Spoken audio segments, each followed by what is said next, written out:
Oh, there are cameras all around. Mm-hmm. This one's new for you, right? Yeah, absolutely. Car interview. I'm a really good driver, but I don't know which one the brake is.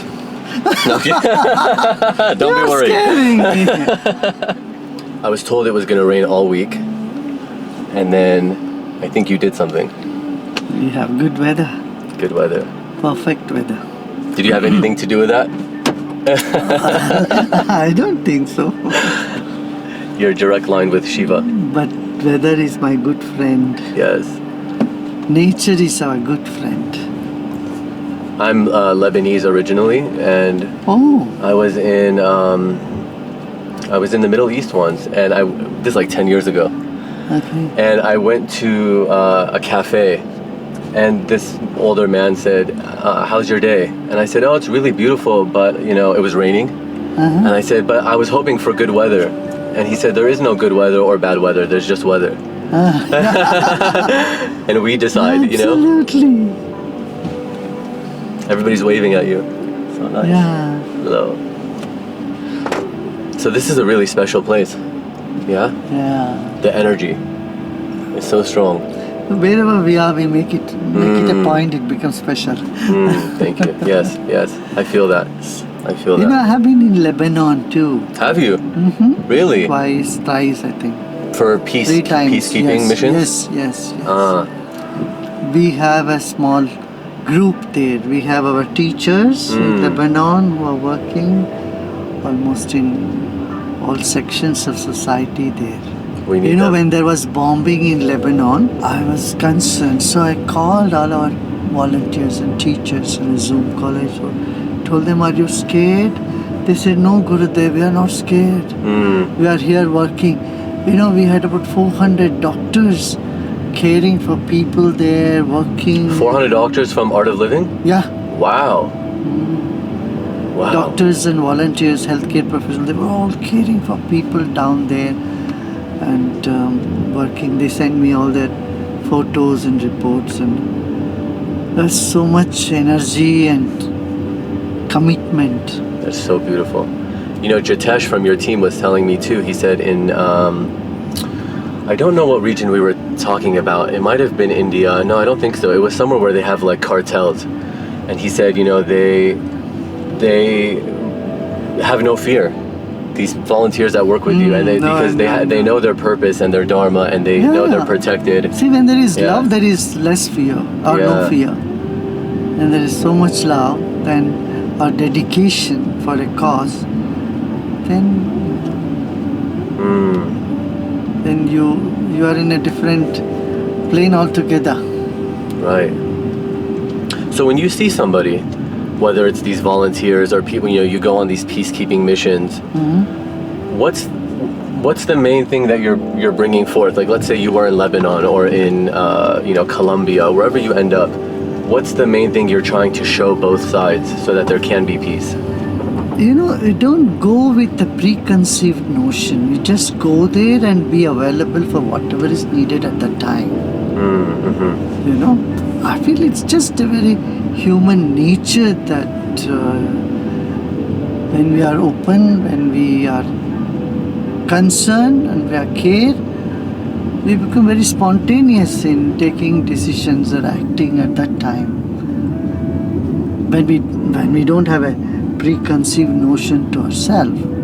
So I don't prepare, so I don't say, I'm going to say this thing to people and this is what I want to achieve. No, I just go be there and guided by in the moment. Yeah.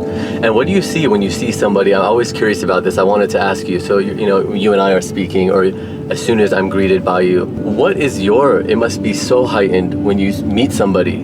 What is it that you're seeing? Are you seeing immediately their karma, their dharma, all this? Or no? Yeah. Always, or just when you want to?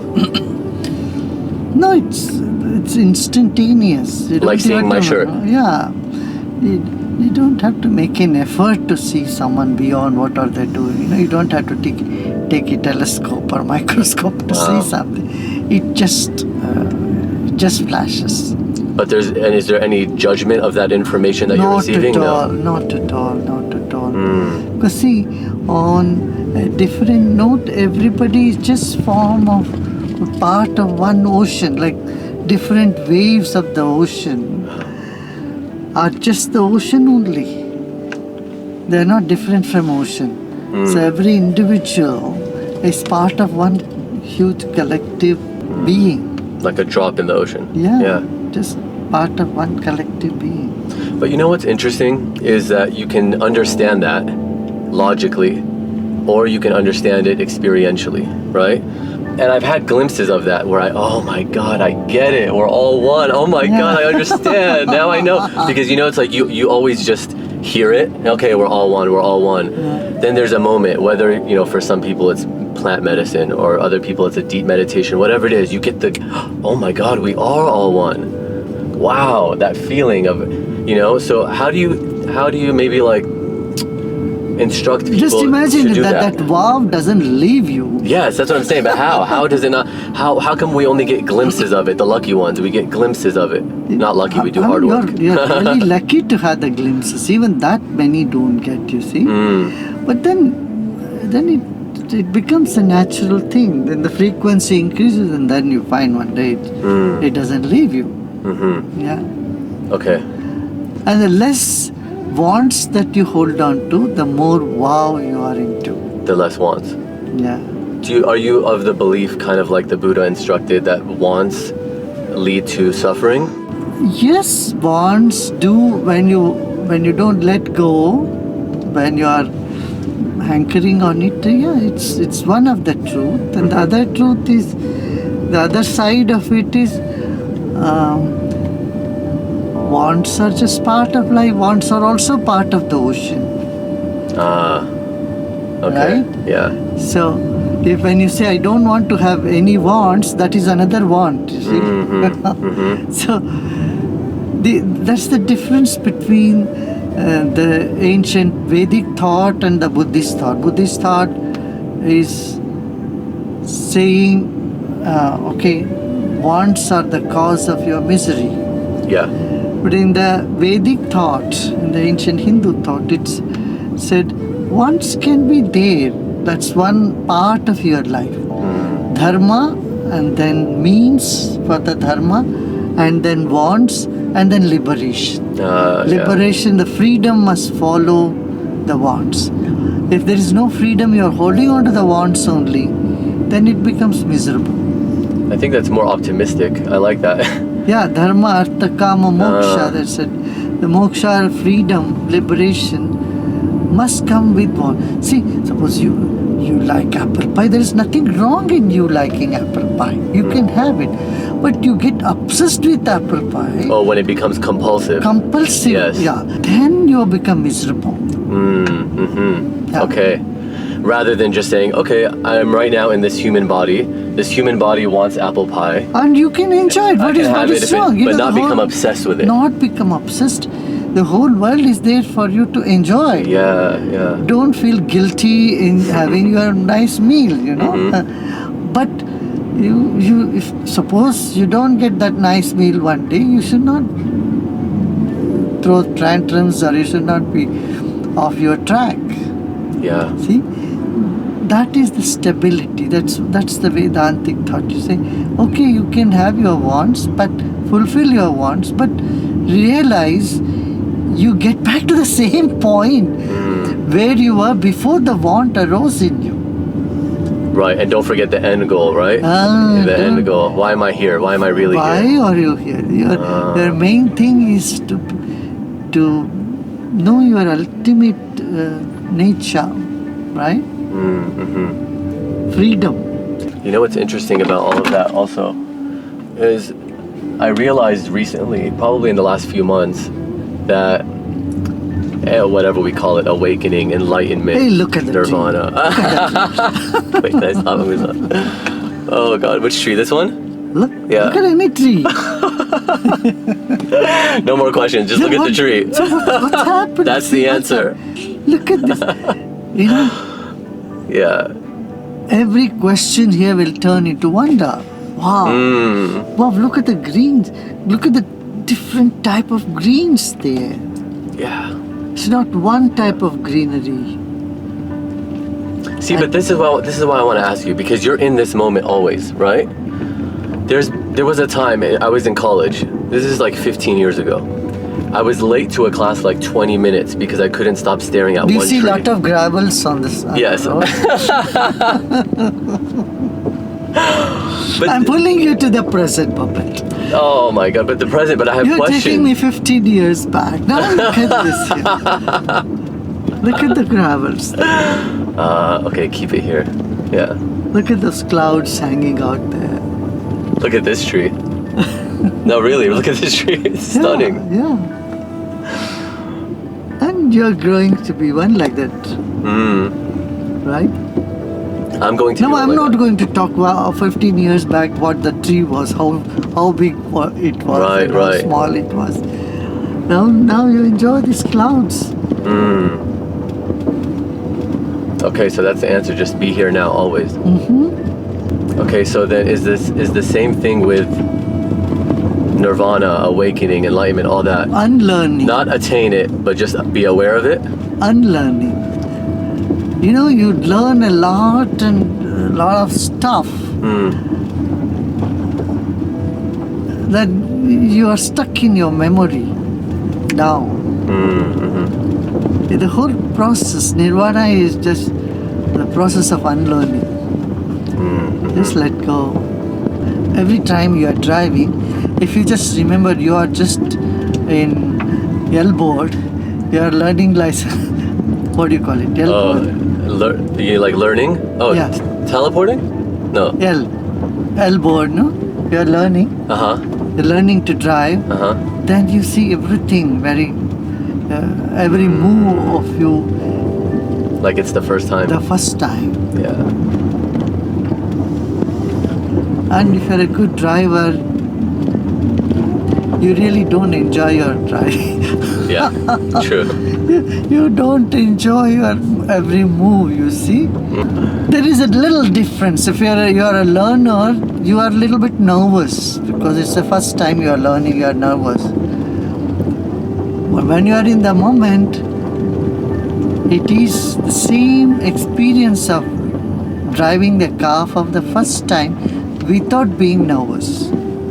Yeah, right. So you take the nervousness away, but the curiosity and the attention is still The there. attention is there and liveliness.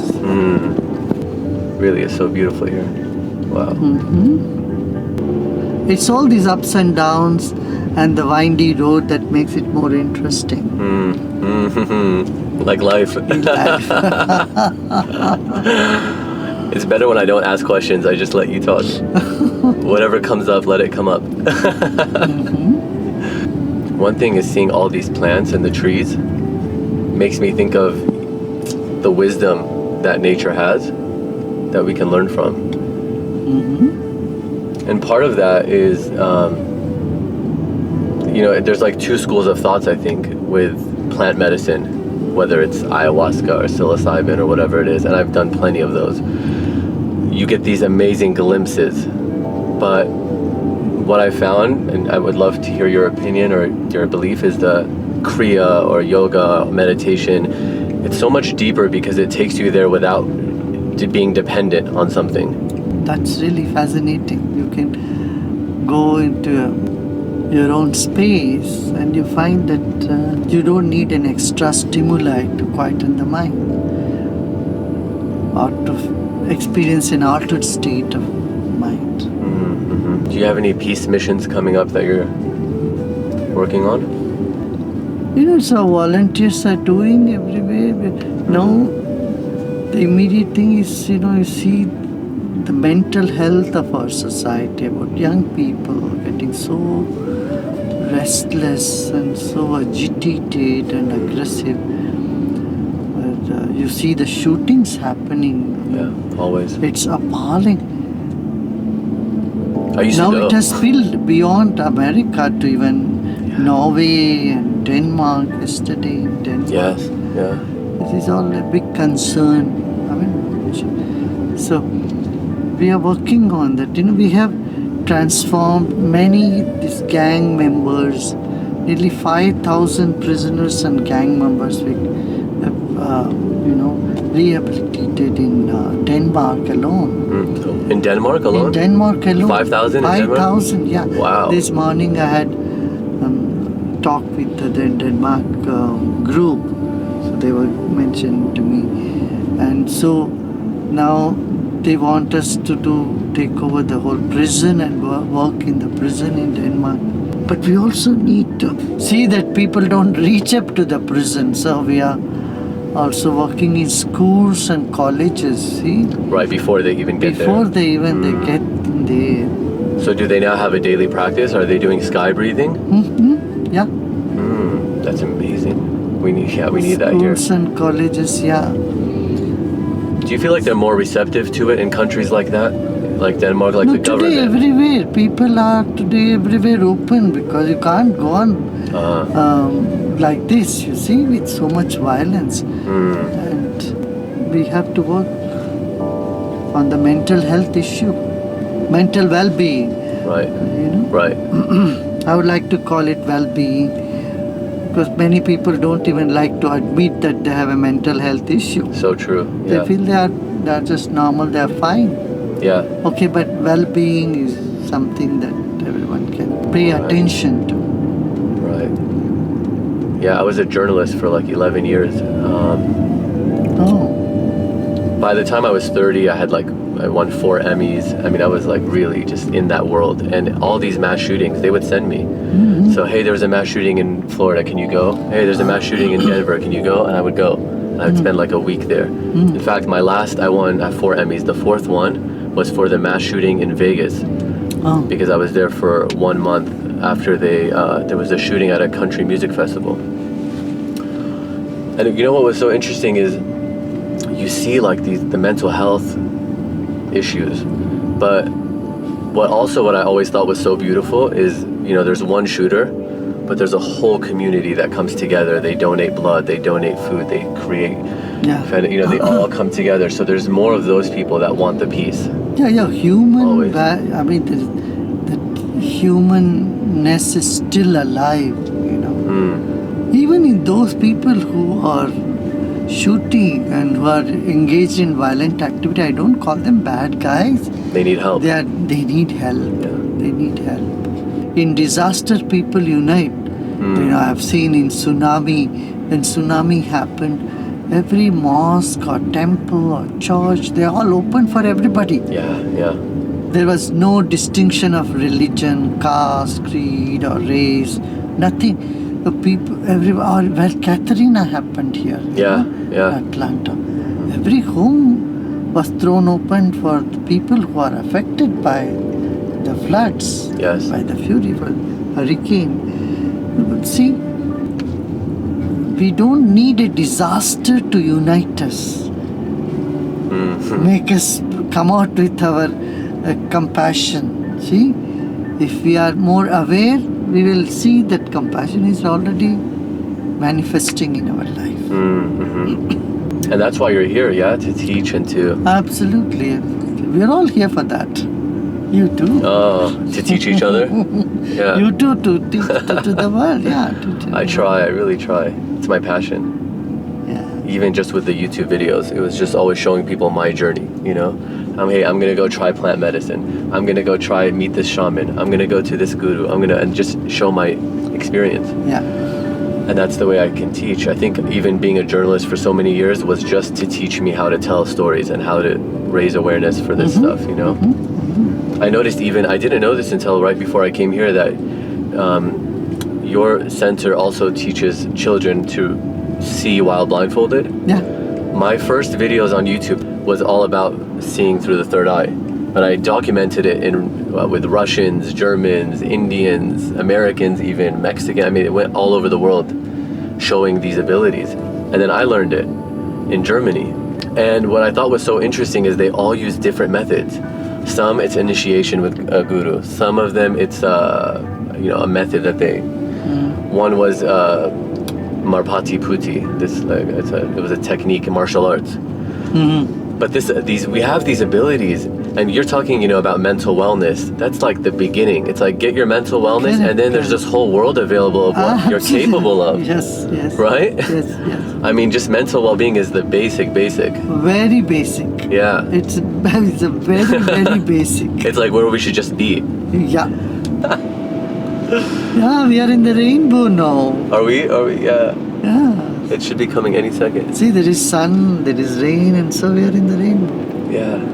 Do you think it would be easier for you if you were living, like in a cave somewhere here and just focusing your full time on your awareness, or can you maintain it just the same with all this work that you do? Yeah, it doesn't matter to me. Really? No. Yeah. If you are seeking, you have to go into a cave. But when you are found, you are at home everywhere in the world. So it doesn't need to be maintained, like. No, what you need to maintain. That's it. You're aware of it. You can't. You don't need to maintain your nature. It will never leave you. Wow. Yeah. The sun doesn't try to say that I want to maintain my energy, and it's there. You see. What's so funny is it's so simple, and yet because it's so simple, we're like, we need more. You know. It's simple, and I understand it is very difficult also. But when you speak to an insomnia patient, that sleeping is very natural, just lie on your bed and you will be able to sleep. They will not get it. You can't understand that. For them, you have to give them something to sleep well. See, look at that. Wow. Look at the valley here. The Blue Ridge Mountains. Yeah, but also you have to focus on the road. Luckily, we have a whole procession simultaneously you have to do both. This is Wow. exactly what life demands also. You look within, and then you also do what you need to do outside. Anything that is not natural to you, but you have to be pretentious, is such a big burden. Yeah. I feel it's a huge stress and burden to be pretentious.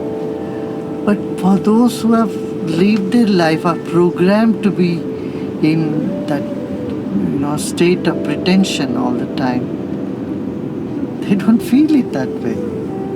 But when they get the glimpse of what freedom is, it's like a bird being in the cage does not understand what freedom is. Once it knows the freedom, it doesn't want to get back to the cage. Yeah. But then it wants to know how to stay out of the cage.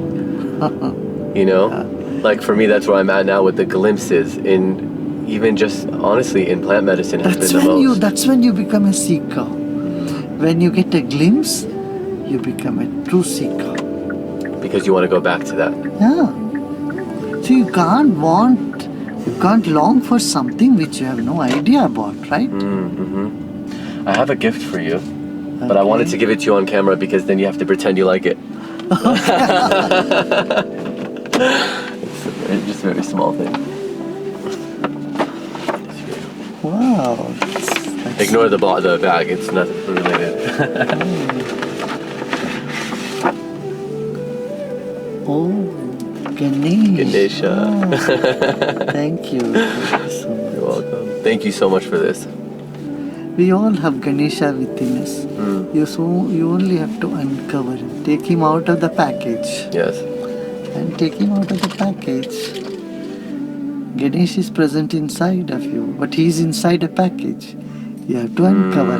You brought the whole knowledge here. Wow.